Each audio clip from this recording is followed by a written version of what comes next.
Morning all of you. DM coaching classes में आपका एक बार फिर से स्वागत है। मैं दीपक सर आपके लिए लेकर आया हूँ डाइस की क्लास नंबर 4 और ये जो क्लास है हमारी आज फाइनली डाइस की खत्म हो जाएगी, जिसमें कि हमने दो कैटेगरी में डाइस को डिवाइड किया था। पहले स्टार्टिंग में हमने डाइस बेस्ड क्वेश्चन किए थे और जो पहली लास्ट क्लास की हमने की थी पैटर्न बेस्ड क्वेश्चन, जिसमें हमने 3 टाइपों को स्टडी किया था।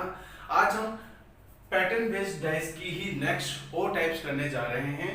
ठीक है, जो टाइप्स की जो टाइप है वो है टाइप नंबर 4, यानी कि पैटर्न नंबर 4 है हमारा। पैटर्न नंबर 4 है हमारा। टाइप नंबर 4 में हमें देखना है, अगर मान लो एग्जाम के अंदर आपके सामने ऐसा पैटर्न आ जाए और जब पैटर्न आ जाए और हमें क्वेश्चन बोले कि which of the following dice can be form, यानी कि इस पैटर्न के बेस से इनमें से कौन सा डाइस बन सकता है। तो सबसे पहले हम देखेंगे इसके अपोजिट नंबर कौन कौन से हो सकते हैं। हमें पता है कि भाई B के अपोजिट होता है O, यानी कि सबसे पहले जाएगा B के अपोजिट O। फिर उसके बाद देखना है हमें R के अपोजिट Y, यानी कि R के जो अपोजिट होगा वो होगा हमारा Y। और इसके बाद हम देखते हैं कि G के अपोजिट जाएगा हमारा P, यानी कि G के अपोजिट होगा हमारा P। यानी कि अगर इस तरीके का पैटर्न हो तब हमें देखना है कि भाई फर्स्ट जैसे में 3 कॉलम होते हैं, उसका बीच का कॉलम छोड़ के इसका जो नेक्स्ट होता है वो इसका अपोजिट होता है, यानी कि B का अपोजिट हो गया O, R का अपोजिट जो होगा वो नीचे का नंबर जो, क्योंकि ये इसके अपोजिट नहीं हो सकता और ये इसके अपोजिट हो नहीं सकता, क्योंकि ये आपस में नेबरिंग नंबर है, तो सिर्फ R ही Y के अपोजिट हो सकता है और इसी तरीके से G P के अपोजिट होगा। अब इसी बेस पर हमें ये आइडेंटिफाई करना है कि कौन सा डाइस इसमें बन सकता है और कौन सा डाइस इसमें नहीं बनेगा। देखते हैं GBY, यानी कि GBY, यानी कि GBY या GYB बोले तो इसका मतलब हमने लास्ट क्लास में भी समझा था कि अगर इस टाइप का जो क्वेश्चन बनता है तो हमेशा ये जितने भी होंगे ये डाइस बनेगा और ये जितने भी आपस में होंगे वो डाइस बनेंगे, या तो डाइस बनेगा ऐसे या डाइस बनेगा ऐसे। तो इस तरीके के डाइस बनने की पॉसिबिलिटी पूरी की पूरी है।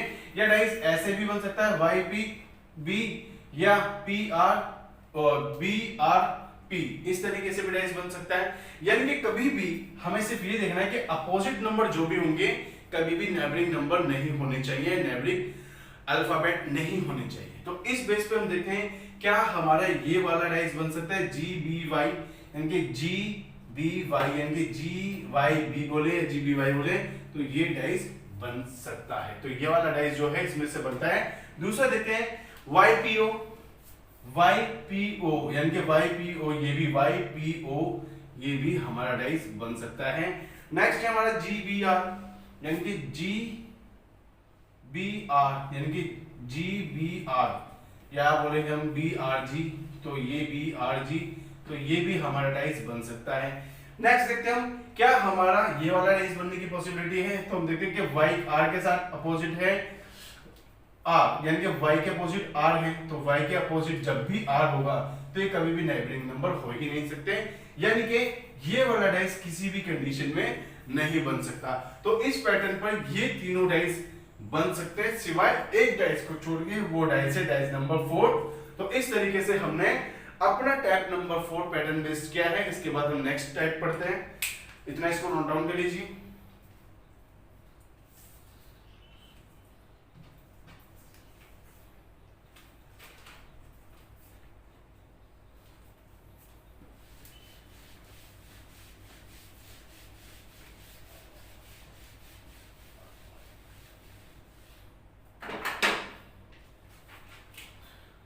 पैटर्न नंबर 5,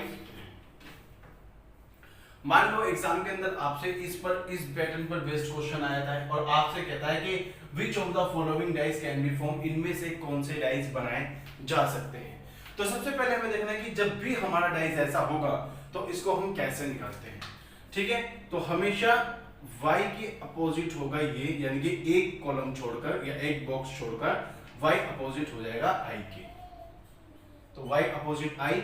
ऐसे ही R हो जाएगा G के, R अपोजिट होगा G के, बचा O जो होगा अपोजिट किसके होगा, यानी कि जब भी हमारा इस पैटर्न पे बेस्ड क्वेश्चन हो और O की यानी कि मिड पॉइंट की हमें पोजीशन निकालनी हो, तो इस तरीके के अगर ट्रायंगल कॉर्नर्स पे बने हुए होंगे तो इसको हमें सिर्फ क्लॉकवाइज रोटेट कर देना है जैसे ही हम इसको क्लॉकवाइज रोटेट करेंगे तो उसको क्लॉकवाइज रोटेशन में ही इसको हमें मेंशन करना है। यानी कि सबसे पहले मान लो इसकी शुरुआत हम यहां से भी कर सकते हैं, यहां से भी या किसी से भी कोई भी एक पॉइंट ले लेंगे इनिशियल, या तो टॉप से ले लेंगे या इधर से कहीं से भी हम इसको ले सकते हैं। तो मैं सबसे पहले इसको टॉप से लेता हूं, यानी कि सबसे पहले हम लेंगे कॉपीराइट, कॉपीराइट के बाद @ फिर हैश और हैश के बाद है डॉलर। तो यानी कि ओ के अपोजिट होगा ये साइन। अब हमें ये आइडेंटिफाई करना है कि इस पैटर्न के बेस पर कौन कौन से डाइस बन सकते हैं और कौन से डाइस नहीं बन सकते हैं। तो सबसे पहले हम देखते हैं कि क्या हमारा डाइस नंबर 1 बन सकता है, यानी कि ROI, बिल्कुल ये वाला डाइस हमारा बन सकता है। तो ये डाइस हमारा बन सकता है। नेक्स्ट देखते हैं हम YR। भाई YR तो हमने देख लिया, लेकिन इस बार हमारे को जो दे दिया वो कुछ इस तरीके से डायग्राम दे दिया। तो इसको हम कैसे आइडेंटिफाई करेंगे कि क्या करेक्ट है और क्या करेक्ट नहीं है। तो ऐसी कंडीशन में हम हमेशा देखते हैं, यानी कि जहां पर Y होगा तो उसके साइड में कॉर्नर में क्या बोलते हैं डॉलर जरूर होना चाहिए। अगर हमारा R होगा तो R के साइड बिल्कुल कॉपीराइट होना चाहिए। अगर I होगा तो I के साथ @, अगर G है तो G के साथ हैश होना जरूरी है। मान लो अगर G के साथ हैश ना आके कॉपीराइट आया है तो वो डाइस हमारा कभी भी नहीं बन सकता, क्योंकि उसकी पॉसिबिलिटी बिल्कुल भी नहीं है। अब हमें देखना है कि क्या Y के साथ डॉलर है। हाँ, Y के साथ ये डॉलर टच आ रहा है, तो यहां से Y के साथ डॉलर टच है। अब हमें देखना है कि क्या R के साथ कॉपीराइट है। हाँ, R के साथ कॉपीराइट है। तो यानी कि जब ये पॉसिबिलिटी हो तो भी हमारा डाइस बन सकता है। मान लो अगर यहां पर कॉपीराइट ना होकर, यानी कि R के साथ कॉपीराइट ना होकर डॉलर होता, तब ये हमारा डाइस नहीं बनता। ठीक है, तो ये बिल्कुल ध्यान रखना है कि ये हमारा बन रहा है, लेकिन इस चीज को हमें बारीकी से देखना होगा, क्योंकि एग्जाम में ऐसा क्वेश्चन पूछा जाता है जो बहुत ही बारीकी से हमें आइडेंटिफाई करना होता है इनमें से कौन सा डाइस बन सकता है और कौन सा डाइस नहीं बन सकता। नेक्स्ट देखते हैं थर्ड, क्या ये बन सकता है। भाई RG तो ऑलरेडी एक दूसरे के अपोजिट है, तो ये तो कभी नेबरिंग हो ही नहीं सकते, तो इसलिए हमें इसको देखने की कोई जरूरत नहीं है। तो ये हमारा डाइस बिल्कुल भी नहीं बनेगा। नेक्स्ट देखते हैं GI या IG बोले तो इस तरीके से I और G, यानी कि I और G ये बनने के चांस है, लेकिन हमें ये क्लेरिफाई करना है कि क्या I के साथ डॉलर है। तो हम देखते हैं कि भाई डॉलर किसके साथ है, डॉलर तो Y के साथ है, तो I के साथ @ है, तो इसका मतलब ये तो नहीं बन सकता। और G के साथ हैश आ रहा है, भाई G के साथ हैश आ रहा है, लेकिन I के साथ होने की पॉसिबिलिटी सिर्फ और सिर्फ @ है, डॉलर नहीं है, इसलिए ये हमारा डाइस नहीं हो सकता। यानी कि इस पैटर्न पर बेस्ड इन दोनों डाइस के अलावा कोई और डाइस नहीं बन सकता। ये था हमारा टाइप नंबर 5, जो पैटर्न बेस्ड इंपॉर्टेंट क्वेश्चन था और एग्जाम में पूछा गया क्वेश्चन है। कई बार आपसे क्वेश्चन एग्जाम के अंदर पूछ लेता है, तो यहां से आपको जैसे ही क्लेरिफाई कर लेते हो तो आपके बन जाते हैं 1 नंबर। और इसके बाद हमारे लास्ट टाइप है, और उसके बाद हमारे डाइस का जो चैप्टर है वो पूरी तरीके से कंप्लीट हो जाता है। कभी भी अगर एग्जाम में इस पैटर्न पे बेस्ड क्वेश्चन आता है और पूछे आपसे बताओ इनमें से कौन सा डाइस है जो बन सकता है, तो इसको भी हम देखते हैं पहले किसकी पोजीशन पे क्या आएगा। सबसे पहले हम देखते हैं कि ब्लू के अपोजिट होगा व्हाइट, यानी कि ब्लू के अपोजिट जो होगा वो होगा व्हाइट। दूसरा हम देखते हैं रेड के अपोजिट क्या होगा, रेड के अपोजिट जो होगा वो होगा हमारा ब्राउन। और पिंक के अपोजिट क्या होगा हमारा, तो पिंक के जो अपोजिट होगा बिल्कुल वही पैटर्न अपनाना है हमें, इसको क्लॉकवाइज घुमा देंगे और जैसे हमने इसको क्लॉकवाइज घुमा टॉप से लेते हैं तो इसका पैटर्न कुछ इस तरीके से बनेगा। सबसे पहले 3 यानी कि 1 2 3, उसके बाद 4 1 2 4, उसके बाद 6 1 2 3 6, उसके बाद 2। चलते हैं अब इसमें कौन से डाइस बन सकते हैं और कौन से डाइस नहीं बन सकते हैं ये देखते हैं। रेड ब्राउन पिंक, यानी कि रेड ब्राउन, रेड के साथ ब्राउन अपोजिट है, तो ये रेड और ब्राउन कभी भी नेबरिंग नंबर हो ही नहीं सकते, यानी कि ये नेबरिंग प्लेस पे हो ही नहीं सकते।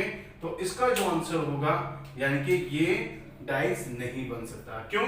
क्योंकि रेड और ब्राउन जब एक दूसरे के अपोजिट है तो ये कभी भी नेबरिंग प्लेस पर नहीं हो सकते। दूसरा देखते हैं हम ब्लू, पिंक और व्हाइट, यानी कि ब्लू,